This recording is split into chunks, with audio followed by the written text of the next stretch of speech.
هلا حبايبي، شلونكم؟ ان شاء الله الكل بخير وصحة وسلامة يا رب. اليوم رجعت لكم فيديو جديد، طريقة عمل الهمبرجر المنزلي. مثل ما تشوفون الشكل قدامكم دا يبين انه صاير فد شي واو. طبعا طريقة كلش سهلة والطعم كلش كلش طيب. انصحكم طبعا تجربوها. أنا بالنسبة إلي حتى أطيب من سندويشات اللفات مالت المطاعم، لأن حسب الرغبة ومثل ما أنتم تحبون الشي اللي تخلون بيه، مثل ما أنتم تحبون يعني تسوون السندويشة. ماشي، وطريقة كلش سهلة. خليكم وياي وتابعوا الفيديو على مود تشوفون كل شي بالتفصيل.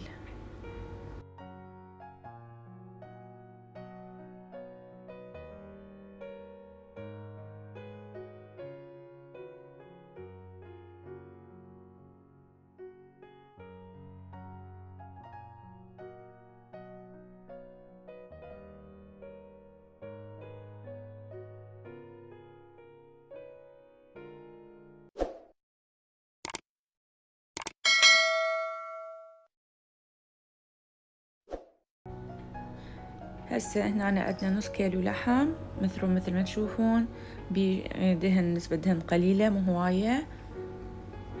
وعندنا هنا تقريبا 4 فصوص ثوم. وعندنا هنا خبز نقعته بالماي، بعدين ضربته خليته بالماكينة زين وصار بهالشكل.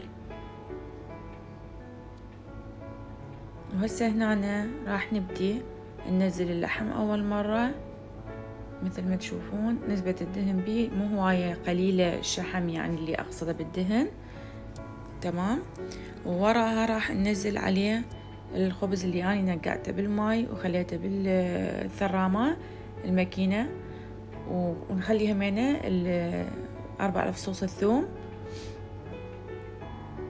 وبعدها راح نخلي الملح حسب الرغبة مالتكم، تحبوها مالحة تحبوها وسط، انتو شلون يعجبكم هيك تسووها. وشوية فلفل أسود همين راح أخلي بيها همين. طبعا الفلفل الأسود هم حسب الرغبة، أكو ناس ما تحب لا تخلي. وهنا أنا حطيت شوية بابريكا، يعني مو هواية، فد شي رشة خفيفة يعني ما كثرت. وهسه راح أبدي أخلطهم ونمزجهم بشكل زين على مود هذا الخبز اللي ضربناه بالماكينة يتماسك يجي ينعجن ويا اللحم المثروم. وبعدها راح نجيب هاي البهارات مالت الهمبرجر اللحم، أي نوع بهارات مال الهمبرجر تاخذوها، أي ماركة أي نوعية عادي، بس كلش طيبة تنطي نكهة طيبة. فنخلي من عده يجي كمية مو هواية، همين لا تكثرون يعني من طعم البهارات يزيد يصير مو طيب. فيجي الرشة يعني مكيال بسيط. ونبدي هنا نعجنها لحد ما تتماسك كلش زين. وهنا مثل ما تشوفون تماسكت، صارت بهالشكل هذا، تقدرون تشتغلون بيها متماسكة. تمام. وهسه راح نبدي عاد نكورها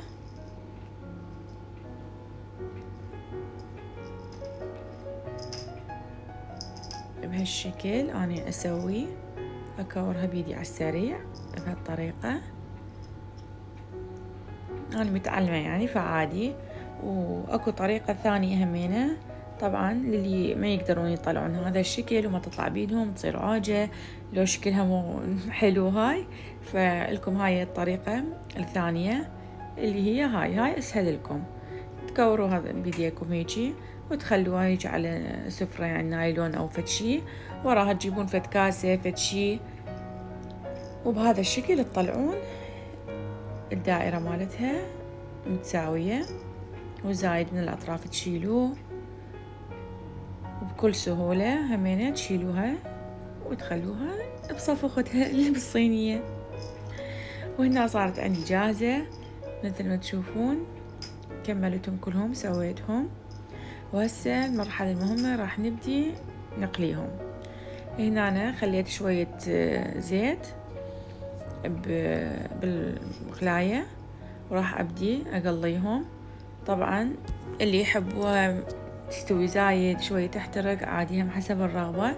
أنا بالنسبة لي هيجي أحبها، ما أحبها كلش تحترق يعني هيجي تستوي. وهنا أنا بعد ما تستوي من الجهتين أخلي عليها هذا الجبن، موجود بالأسواق تلقوه كلش هواية.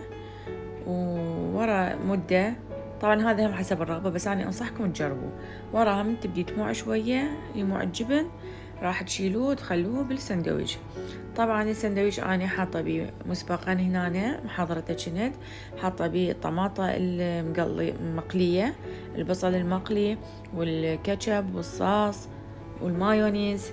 شوفوا هنا كنت أنا هنا محضرة البصل بهالشكل هذا، نشوحهم يجي بشكل بسيط، نشوحهم تصير أطيب وحتى تنطي طعم غير. فأني هاي الكمية هنا سويتها. وهنا الطماطة تشوحوها بشكل بسيط همينة، مو تخلوها تتدمر هيك تنهرز. هنا رشيت عليها شوية ملح بس، أخليها شوية يعني تنحمس على الجهتين وأشيلها أخليها بالسندويش. وهنا همينة هاي الهامبرجر سويته، خليته بالمواعين. هذا مو سندويش، هذا هو مثل ما هو خليته بالمواعين. اللي يريد هو يسوي له اللفة مالته، السندويش مالته مثل ما يريد بكيفه. وانا السندويشات اللي سويتها حسب ذوقي اني ذيك همينة واحد، بس ما اقول لكم الطعم فتشي روعة، انصحكم تجربوها.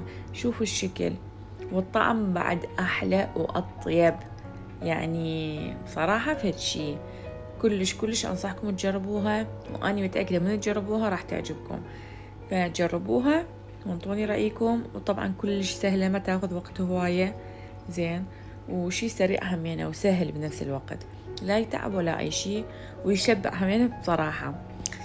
فإن شاء الله عجبكم الفيديو اليوم. طبعا المعلومة هذا الفيديو أنا صار لي مصورته تقريبا صار سنة، وما نزلته أبد لأن تفاعل قليل وماكو أي تشجيع، بس كذا ناس سألوا علي قالوا ليش ما تنزلين فيديوهات، فقررت أنزل هذا الفيديو وأرجع يعني بين فترة وفترة لكم بشغلات بسيطة وحلوة.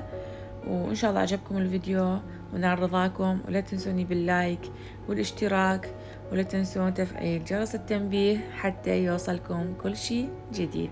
شكرا لكم ولمتابعتكم، ومع ألف سلامة حبايب قلبي. باي باي.